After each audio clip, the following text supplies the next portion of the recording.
Okay, we are live. Hello, everyone. Welcome back. I'm here with the amazing Rachelle Nelson, and we're here to talk about Embergold. I'm so excited. This was our buddy read for the Journey Through the Bible readathon, and it was amazing. I was telling Rachelle before we went live, I finished this in 6 hours, like literally almost the whole book. So I loved it, and spoiler alert, it's going to be hard to beat for my favorite of the year because I Aw, really did love it that much. that's so nice, Any Katie. Thank you. anything that has a dragon shapeshifter and like a Beauty and the Beast style retelling, you have my heart. Me too, obviously. That's why I wrote it. I know. I did actually. There's a movie that this actually reminded me of. It's a dragon shapeshifter movie. I think it's in a different language. I It's called forgot to I look it Am up. Dragon, and it's in Yeah. Russian. Yes, and I love that movie. I didn't watch it actually until I'd written Embergold, and then somebody said this is a lot like this other movie, and I went and saw it. I was like, it is. It has like, it's a movie, so it doesn't have like the deep world building and as much lore and all those things, but it's really beautiful cinematically. Film. You should go watch it if you haven't. Yeah, so it is called I Am Dragon. And that's one movie I did not mind having subtitles. All right, so what inspired you to write this story? How did you come up with the idea? Okay. So gosh, there's so many different ideas that go into a book, that it's hard to pin down just one. But the very first core idea kind of came from my love as a kid of the story of Rumpelstiltskin. And I just was always curious about what a weird little magic man in the woods wanted with a baby. And of course, you could think of like really horrible things that he would want, but that's not that interesting. And so I started to kind of scheme and dream about why a creepy little magic man would want a child. And so that led to the story of Embergold with Gilda growing up in the wetlands, isolated away from people, with kind of this strange man as her father, who she doesn't realize is strange to her. It's just her dad. But as the story unveils, we kind of learn more about them. So that's kind of how it began. That was actually one of my questions was, were you inspired by any fairy tales for this book? Yes, I mean, obviously, Beauty and the Beast. It's not anything like Rumpelstiltskin, but it's just where the idea came from. I actually do see, now that you mentioned Rumpelstiltskin, I do see a few similarities in it because that's actually one of my favorites too, especially after seeing the Rocky and Bullwinkle version and then Once Upon a Time version. Yes, and obviously, we learn more about Gilda, that there's a Rocky and Bullwinkle version. I just realized what you said. I have Yeah, not it's the seen that. Fractured Fairy Tales. Yeah. That's hilarious. I loved Rocky and Bullwinkle as a kid. Um, but yeah, in the end, we learned that Gilda's kind of been stolen away from her mother, which is what happens in Rumpelstiltskin, but in this case, it's by her dad. And so, yeah, definitely more to explore with that. So, I'll go into the comments for a few minutes. Marie's here. Hi. I know she hasn't read it yet, but she put it immediately on her TBR when I was talking about it. oh no, I don't want to spoil anything too much for people who haven't read it. Yeah, I do try hard not to like make my chat too spoilery or anything. Like, we're not Okay, going to talk about the ending. Okay, okay. we already answered that. What inspired you to create the story? Kat says, hello. I rushed to finish it the last 100 pages last night, but I managed. What a delightful read. Awesome. Ah, thank you. Marie asked, how long did it take you to finish writing the final draft of the book? Ooh, I was actually trying to figure that out too. I couldn't figure out when I started first writing it. Okay, I just began it during when I went to Realm Makers. If you guys don't know what that is, it's a conference for Christian fantasy authors and creatives. Um, and I went in 2023, I think. Yes, that is correct. So I just started writing it then. I'm gonna say about a year to my first draft, because this is about my average. About a year to my first draft, and then a few months to revise it. And then, of course, working with the amazing editors at my publisher. That takes maybe a couple of months as well. So yeah, maybe a year and a half, 2 years, somewhere in there, somewhere in there. But I'm also not always writing full time. I work a full time job too. So that's a good timeline, especially if you're working a full-time job.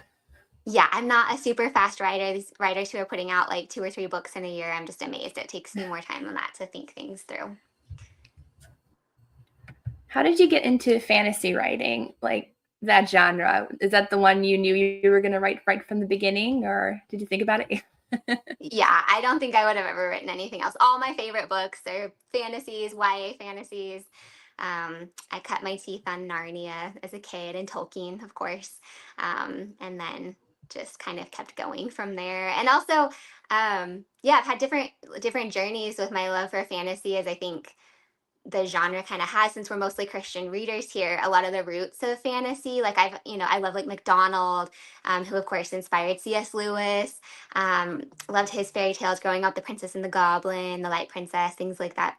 Um, and I've read everything Lewis has written and love his fairy tales, love his fantasy. But anyway, so it started kind of Christian, and then I think people who maybe want a little taste of the supernatural but don't want to give their hearts to the Lord kind of took over fantasy, and so it Mm-hmm. went some kind of dark directions. And actually, during the pandemic, I went back and reread some fantasy books that I loved as a teen, and now I'm coming from a different place of being closer with the Lord, and it just kind of broke my heart, some of the things that I was reading or thinking when I was young. And so that really got me writing, because I wanted to write really magical stories that were inspiring and interesting, but that were uplifting too. So, anyways, that's how I got into it.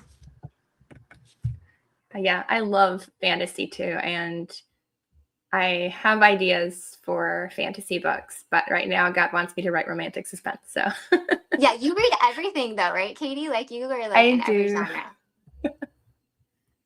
I've not read any Christian romantic suspense, and I need to dig in and read some. Is it a little bit like thriller genre? Because I have read thrillers. Um, it definitely leans more toward romance with like light mystery or light action. Hmm.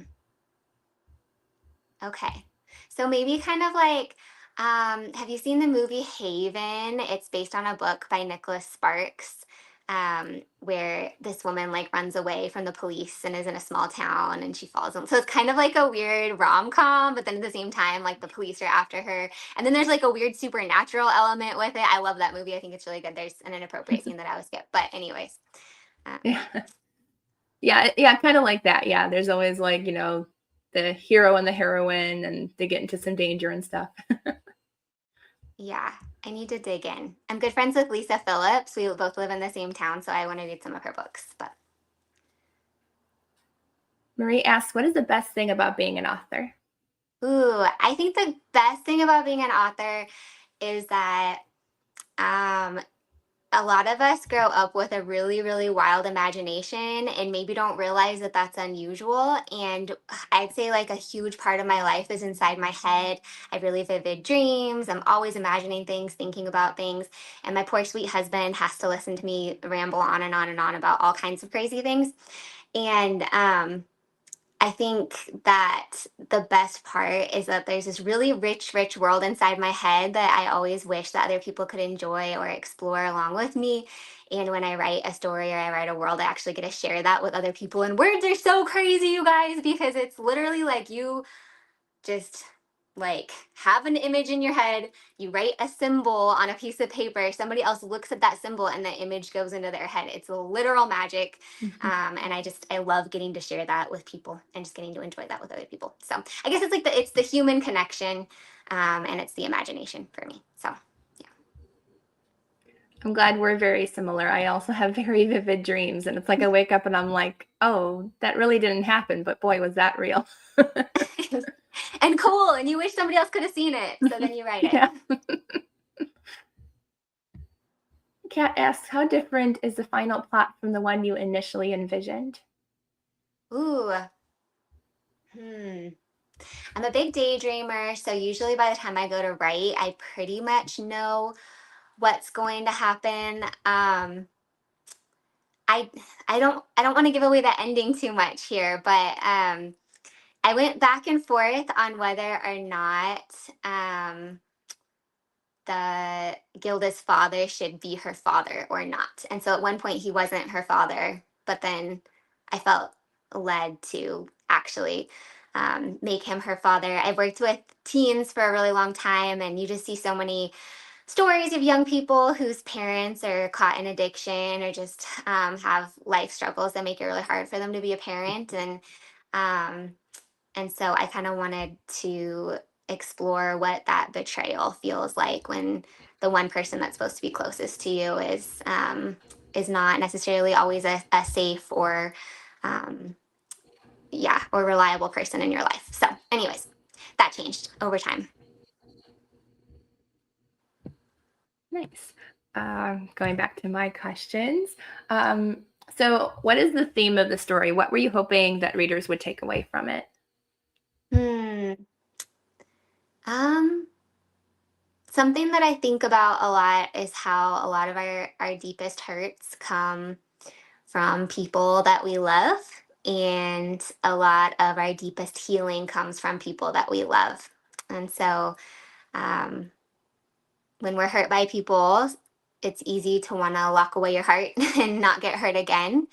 Um, and so that's the difference with Gilda, is that there's healing that comes through um, her sort of being in this forced position to be vulnerable with another human heart. And yeah, so that's a little, and then there's a huge metaphor with the Embergold, obviously, with yeah, what magic is, and that true love is this, to give of your life for the one that you love. So yeah. Did Gilda's name come from the gold term guild or Yes. gilded? Yeah. I Yes. thought so. I was like immediately, I was like, I think the name came from the word guild. Yes. Well, yeah. I mean, if you think about her father naming her, what name would he pick? But Yeah. I thought of it two ways, because he chose the name Gilda because to him, she is a commodity, much like the other commodity that he uses. But it also is a treasure to some people. So some people look at treasure as something to be used, and something people look at it as something to be treasured. And so maybe to somebody else, her name would have a different meaning. So. Teresa says, gave it 5 stars. Loved this book. Oh, thank you so much, Teresa. I appreciate that. And Kat asks, were there any main or side characters you ended up deleting? Ooh, okay, this is really bad to admit this, but the little boy in the story, I changed his name about 10 times, and at this moment, I cannot remember what name I decided on. So maybe you can remind me. If you don't know, that's okay. I'm really bad at Wait, remembering character which names. little boy? The one that was in the army? Uh-huh, the little It was boy. Adrian, I believe. Adrian. Yeah, he had like so many other names. He was an old man, he was a young man, he ended up being a little boy. So yeah, that got kind of messed up. But I tend to like underwrite when I start my books. So I write just like the very basic story with the very basic characters. And then with the second draft, I go in and fill it. And I kind of think of it as like sketching. And then you go in and you paint on the next layer and the next layer. And eventually it fills out. So I tend to be less of a cutter and more of an adder. So that's an My interesting first book question. was like almost exactly like 85,000 words. My first draft. That's awesome. so it was like not too much room to wiggle around or add or take away. Yeah. So that's kind of industry standard, right? For romantic suspense, kind of in that Mm-hmm. 70-80K. Teresa said, found my favorite quote of the year in this book. I once thought a good God had to be on my side of things, but none of my plans would have been this good. That is a great quote. Yeah, that's a personal one. I'm gonna have to reread it again because I'm sure there's like a ton of quotes I can put into my reading journal. Hmm. Thanks, Teresa. Teresa says, truly spoke to me at this time of my life. Me too. Me too. Yeah, What that was your favorite?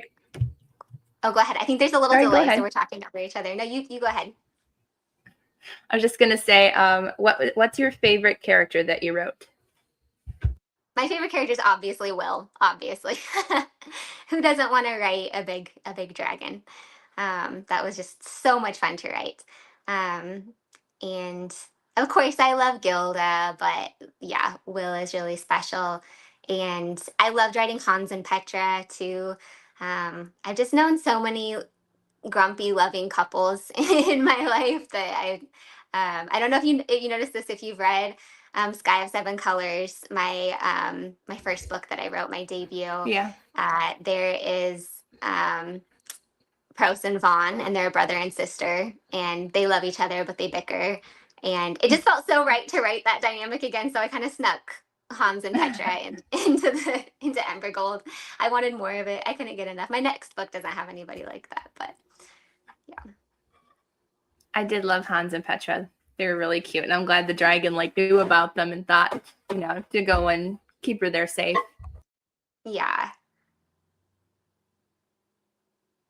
I also thought of Beauty and the Beast, how that's, I think, one of the best things about the story is all of the subjects that are turned into teacups and things like that in the castle, or different versions of it have, in one version that I read, they were all invisible. But anyways, all the other people who were under the curse in the castle with the beast, and um, how Belle gets introduced to them. And obviously that means way more for Gilda from the way she's been isolated her whole life. And so I wanted there to be other people for her to get to know, because she just hasn't had much of that in her lifetime. So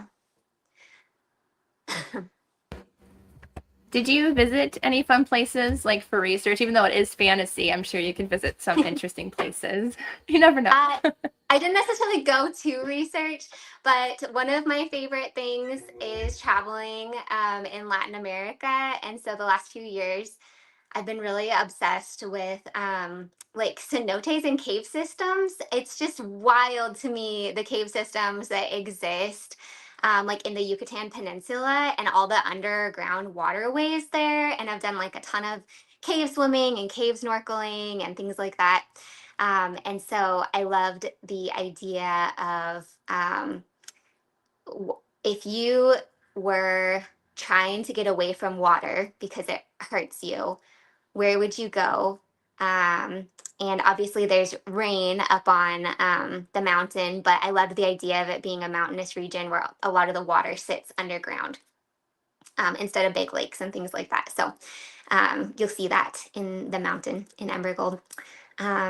Yeah, and then also just really fascinated. It's interesting because I feel like some people travel to Mexico and they go and they sit on the beach and they drink a margarita, and maybe they go and see some of the ancient ruins and they're kind of like, oh, that was interesting. And then they never really think of it again. And they're just kind of like, oh, whatever, that was Mexico. And for me, I feel like going to Mexico and seeing those things was lit my brain on fire in the best way. I just was like, oh my goodness, there's this whole civilization here that was, I mean, as big as Europe, and we don't know that much about it. And you can see all of these ruins, and we're discovering more and more and more all the time with LiDAR technology. So I went on so many deep dives learning about it, and just fascinating to me. So I feel like when I travel, I'm a weirdo where I make it my personality, and I think I'm some kind of world explorer, even though I'm probably just going on a beach vacation. But yeah, so I loved writing the ruins of the castle and just thinking about ancient things left behind. So yeah.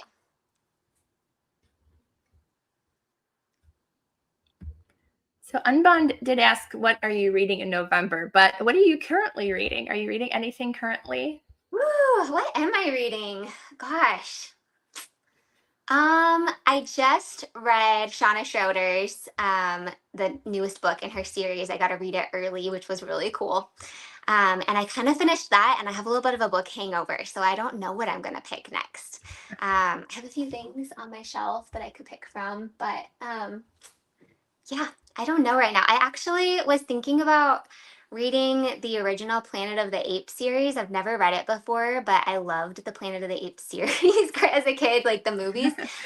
Me too. And I've always wondered what the books were like. So I like to read outside my genre sometimes too to just learn and refresh my palate a little bit. And maybe I should read one of Lisa's books or go read a romantic suspense book one of these days too. So I don't know if the Yeah, Planet of I'm the Apes reading. books are any good, by the way. They might be totally inappropriate and I won't I finish was them, gonna but say we're going to see.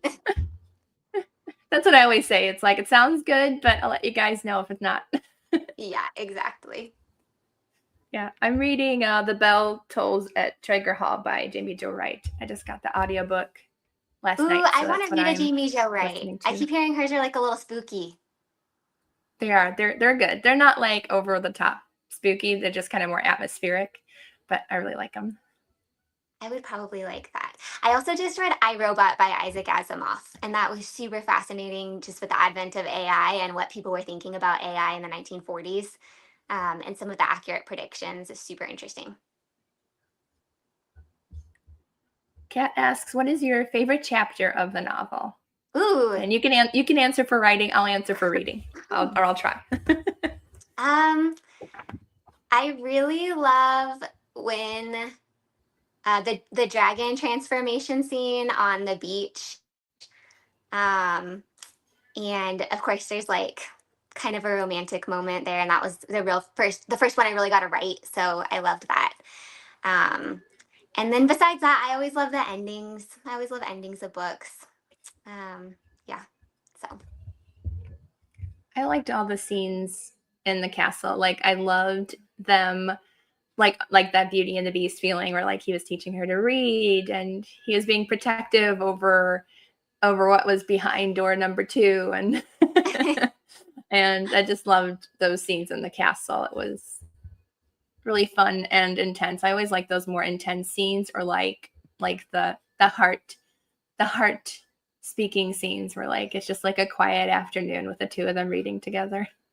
Aw, yeah, those were sweet to write. That was actually hard to really keep straight in my head where everything was in the castle. Like I could see it, but to write it so that it made sense to the reader and to stay consistent with it, like which doors, like which rooms contained what. And so I had to like draw in my journal like a outline of it, which I will never show you because it's terrible. But yeah, it was kind of hard to keep straight. Yeah, I think there was like one line where you said something. I'm not sure if it was off or not. I can't remember what I read, but Like I said, it was left like instead something of about right or something. yeah. With my editor, I was like, be And hard maybe on I me read with it this. I wrong. need help. That's why I said I could have read it wrong. Teresa says the audiobook makes it sound more German leaning. Is this what you envisioned for the book?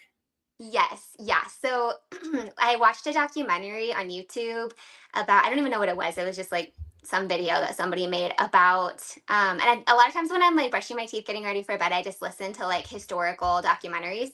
And it was about Germany post-Roman occupation. So there's this like really crazy time in Germany. The Romans had come up and conquered the barbarians to some degree. There were some regions that they didn't make it into. The barbarians put up a good fight against them.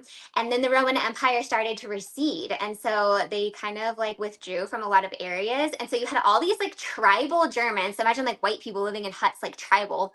And they we're up here with these like big glorious cities around them that the Roman Empire had built, but their civilization was nowhere near that. They were these really separated city states that weren't united. Under certain times and periods, there'd be like warlords that would kind of get all the clans together that would fight for a specific purpose. But in a lot of ways, they were really divided. And I just thought, like, what a crazy period in history. It was like the Wild West up there, but also having connection to like the classic world at the same time, and that was so interesting to me. So like Christianity was developed, like was spreading to the region at that time. The old gods were being cast away. Like obviously people were reading, there's books, but it's still kind of this really really wild place. So that's what inspired the world that I wrote. Obviously there's a castle in the book which would not have existed really during that time, but there's magic, so we're allowed to write that in there. And so I wanted to have kind of German names. I was kind of interested in Germany anyways. My mom's parents were from Germany. They immigrated here, and I've never been there and never known that much about it. And then the soldiers were obviously supposed to be Roman. However, my audiobook narrator messaged me, and I think I had put that in. I don't know. Maybe I missed it in my pronunciation guide. But and she's really good at accents. And so she messaged me and was like, I'm not sure what ethnicity the soldiers are supposed to be. So if you don't get back to me, I'm just gonna go ahead because they're on a deadline to get the recordings done. She was like, we're just gonna go ahead and make them Eastern European. And then I was actually I was in Mexico. I was traveling at the time, and so I didn't get it until a few days later. And I was like, well, well, I guess they're having an Eastern European accent for the for the soldiers. But I think it still worked out great in the audiobook. So, and beautiful narrator, Amy Lilly. But yeah, so that was probably way longer of an answer than you wanted, but that's the answer. Well, it's still in the realm of Europe, so and the narrator probably did a good job. Yeah, and who knows what a Roman accent sounded like back then, and also might have been kind of funny to give him an Italian accent because we don't think of Italians anymore as being like very militant. So, anyways, just interesting. Kat said, whenever Petra appeared, I couldn't help but think of the Christian rock band. Yeah, that's funny. It's just a German classic name, and I like it. So. All right, so I have 2 more questions. So I just wanted to put it out for anybody in the comments. If you have any last questions, go ahead and put them in the comments now while I ask the final 2 questions. So did you learn anything new about the fantasy world? Like, did you learn something new that you didn't know before writing this book? Like either reading it through another fantasy book or during research? Like, did I learn something new about like the fantasy genre, or did I learn something new about the world Yeah, that I was writing as I wrote it? Which do you mean? like more like the fantasy genre. Ooh, interesting. I think as far as like technique goes, um, I learned a lot about foreshadowing when I wrote this book. Um, I think something that really struck me writing this one too is that like our minds love a combination of the familiar and the strange together. So if you just write a fairy tale and it's the same fairy tale we've heard a million times before, so let's say you write a fairy tale and it's about a prince and he doesn't want to have to marry for like the kingdom, alliance. He wants to marry for love, and it's just set in like a very fairy tale world. It might be enjoyable, but it doesn't capture the imagination quite as much because it just feels so familiar, maybe like a story we've heard before. But if you take maybe a fairy tale and you add weird magic to it that we've never seen before, or interesting character dynamics that we haven't seen before, then we have a sense of comfort from being in a familiar world. Or if you want to tell like a really classic tale, like the hero's journey or something like that, and you just set it in medieval Europe, it kind of feels like, oh, this has been done a lot of times before. But if you want to tell the classic hero's tale, that you set it in the world of Star Wars, then then it feels new and fresh and interesting because we're getting to explore a new world. So picking your familiar elements and your strange elements. So I think I learned a lot about that too, Embergold. If you ever wrote a prequel or a sequel, what would you center it around? Ooh, I have thought so much about this. Yeah, I think there's more to be told in Gilda's story with her family. And that's hard just because I love the characters. And so I'd love to dive deeper into her relationship with Will. And I think something that was interesting to me that I didn't anticipate when I started writing the book is that I always knew I wanted the metaphor of Ember Gold, and that would mean that there would be special things about Gilda. I don't want to give away too much. But what I didn't think about is that if there's people like Gilda in the world, what implications would that have for society? And that kind of developed in my mind as I was writing the book, and it's just like a natural development.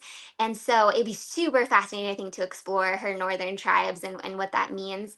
The other thing that I would like to explore is the gold addicts. I'd love to write something from the perspective of the gold addicts and what's going on there in their lives. And I have kind of a sketch of a character in my mind of maybe a girl who pretends to be a boy, although that's a little bit harder to do in today's culture, but because it has the different meaning maybe, but a girl Hmm. who pretends to be a boy in order to get gold for a good reason, but kind of the dark power of it. And then um, yeah, maybe just getting deeper into the community there and the psychology, because I mean they were really kind of just scary henchmen from Gilda's perspective, but they're also real people. So what might be their stories, and maybe I don't know. I have a big heart for like the freedom of the captives, and so maybe them being like a freedom day for the people who've been enslaved in that way. So, anyways, just random thoughts, but I would read it.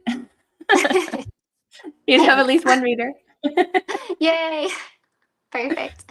I am writing another book, and I have another book really heavy, heavy, heavy on my heart for after this one. So I don't know if I'll get an Embergold sequel anytime soon, but maybe like in 3 more years, I might consider it. So, So Teresa said, I loved how you can see the Beauty and the Beast inspiration, but it stood on its own. Very much enjoyed that. thank you. Yes, I love Beauty and the Beast, but I always liked the Beauty and the Beast. I don't know if you've ever read Beauty by Robin McKinley. I highly recommend that I book don't if you think like fairy so. tales. It's maybe written in the 70s, maybe the 80s. Robin McKinley is a great, great fairy tale fantasy writer. And I always loved that version of the story because the beast was like this cursed, sad, kind beast instead of the angry, rageful beast. Because I think the Disney version, even though I love the Disney version, oh my goodness, the music is amazing in that film. It kind of teaches young girls that angry, mean boys will be nicer to you if you just love them enough, and that's not Yeah. necessarily the case. So, yeah, I wanted to write a beast who was just cursed and alone, but had like a tender heart, um, and had a heart of protection for the beauty. And I love the element of Beauty and the Beast just because it's that he's not a human, right? So.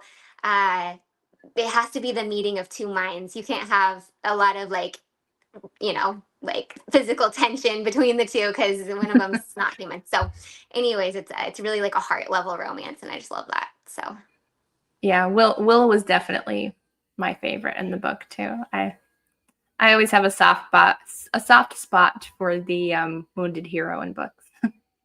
yes, All right, yeah. so my final question is, are you writing anything now that you can tell us about? I am. Yes, I don't have a publishing home for it. I haven't pitched it to anybody, but I am deep, deep in the middle of writing and loving it.